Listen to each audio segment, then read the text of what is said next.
ඉගෙන ගන්න යන්නේ මේ විදුලි පරිපත කතාවේ තවත් එක්කෙනෙක් ගැන. කවුද මේ? ඉතාමත් කුඩා කෙනෙක් මේ. බලන්න මෙයාගේ මතු පිට තියෙනවා වර්ණ වලලු කීපයක් මේ. ඒ වර්ණ වලලු වලින් තමයි මෙයාගේ අගය ප්‍රකාශ කරන්නේ. අපි මෙයාට කියනවා ප්‍රතිරෝධකය කියලා. එහෙනම් අපි බලමු ප්‍රතිරෝධකයේ ක්‍රියාකාරීත්වය.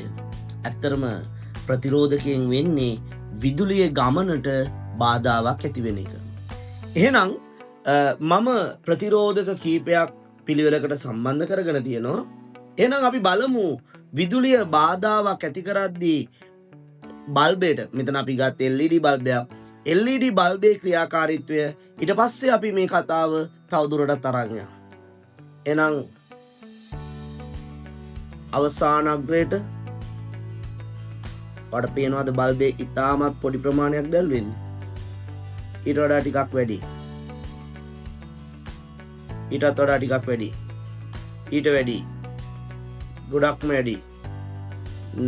බලන්න බල්බේ වැඩිපුර දැල් වෙනවා. නැවත වාරයක් ඔන්නවාට මේ ප්‍රතිරෝධකය හැමුවේ ඉතාමත් කුඩා විදුලි ප්‍රමාණය, බල්බේ දැල් වෙන ප්‍රමාණය අඩුයි. ඊට වඩා වැඩි. ඊට වඩා වැඩි.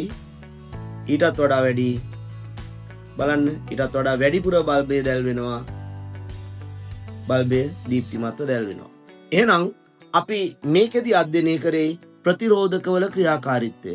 එහෙනම් ප්‍රතිරෝධක වලින් මොකද කරන්නේ? ප්‍රතිරෝධක වලින් කරන්නේ විදුලියේ ගමනට බාධාවක් ඇති වෙන එක. එහෙනම් ප්‍රතිරෝධක වල ක්‍රියාකාරීත්වය මොකද්ද?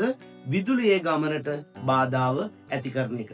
එහෙනම් ප්‍රතිරෝධක හමුවේ විදුලිය ගමන් කරලා LED බල්බයට කරන්ට් එක යනවා. ඒ අනුව LED බල්බේ දීප්තිය වෙනස් වීම සිදු වෙනවා. එහෙනම් මෙයයි ප්‍රතිරෝධක වල ක්‍රියාකාරීත්වය.